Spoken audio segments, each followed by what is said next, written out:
Assalamualaikum warahmatullahi wabarakatuh. Perkenalkan, nama saya Naufal Haidar Sakib. Saya tinggal di Serang. NIM saya 211310021. Hobi saya traveling. Ya, saya di sini akan menjawab 4 pertanyaan. Yang pertama itu agama dianggap sebagai kebutuhan manusia. Namun mengapa masih ada penolakan terhadap agama? Jelaskan. Oke, penolakan terhadap agama merupakan fenomena yang kompleks dan dapat disebabkan oleh berbagai alasan. Berikut beberapa alasan yang menjelaskan mengapa masih ada penolakan terhadap agama. Yang pertama itu ada pertimbangan rasional. Pertimbangan rasional ini beberapa orang mungkin menolak agama karena mereka menganggap bahwa keyakinan agama bertentangan dengan pemikiran rasional dan ilmiah. Mereka mungkin menekankan pentingnya bukti empiris dan metode ilmiah dalam membentuk pandangan dunia mereka, dan merasa bahwa agama tidak dapat memberikan justifikasi yang menandai untuk keberadaan Tuhan atau konsep spiritual. Yang kedua itu ada pengalaman pribadi. Beberapa individu mungkin telah memiliki pengalaman negatif atau traumatik yang terkait dengan agama, seperti penyalahgunaan kekuasaan gereja, konflik agama, atau pengalaman pribadi yang menimbulkan keraguan dan ketidakpercayaan terhadap intelektual keagamaan. Pengalaman semacam ini bisa membuat mereka merasa jerak dan menolak terlibat dalam praktik agama. Yang ketiga itu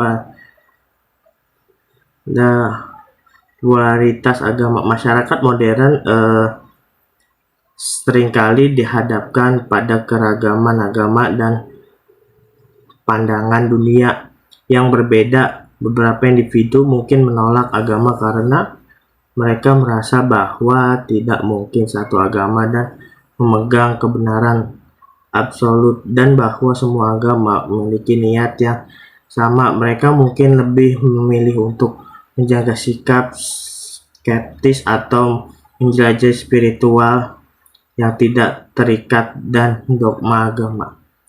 Ya, pertanyaan mungkin cukup segitu pertanyaan pertama. Selanjutnya pertanyaan yang kedua itu dari beberapa argumen tentang adanya Tuhan, argumen mana yang menurut Anda paling bisa diterima? Mengapa demikian? Ya, pentingnya untuk diingat bahwa argumen-argumen tentang adanya Tuhan bersifat filosofis dan spekulatif, dan tidak ada satu argumen tunggal yang secara pasti dan secara universal diterima oleh semua orang. Setiap argumen memiliki kelebihan, kelemahan masing-masing, dan penerimaan atau penolakan terhadap argumen tersebut sangat tergantung pada pandangan dan keyakinan pribadi setiap individu. Namun demikian, salah satu argumen yang sering kali dianggap memiliki daya tarik adalah argumen kosmologis atau argumen dari penyebab. Pertama, argumen di pendapat bahwa kebutuhan akan menyebabkan pertama atau asal-usul memulai rangkaian penyebab akibat dalam alam semesta. Beberapa varian argumen kronologis melibatkan gagasan bahwa setiap penyebab memiliki penyebab yang lebih tinggi, dan jika tidak melacak deretan penyebab ke belakang, maka harus menyebabkan pertama yang tidak tergantung pada penyebab lain. Ya, selanjutnya pertanyaan ketiga itu, jika Tuhan Maha Baik, mengapa Tuhan masih membiarkan adanya kejahatan di dunia. Nah, pertanyaan mengapa Tuhan membiarkan kejadian dan penderitaan ada di dunia adalah salah satu tantangan filosofis yang kompleks dan disebut dengan sebagai masalah kejahatan atau masalah penderitaan. Meskipun ini adalah pertanyaan yang serius dan rumit, berikut adalah beberapa argumen yang bertimbangan yang sering diajukan dalam penyebab pertanyaan. Yang pertama, kebebasan manusia. Yang kedua, ujian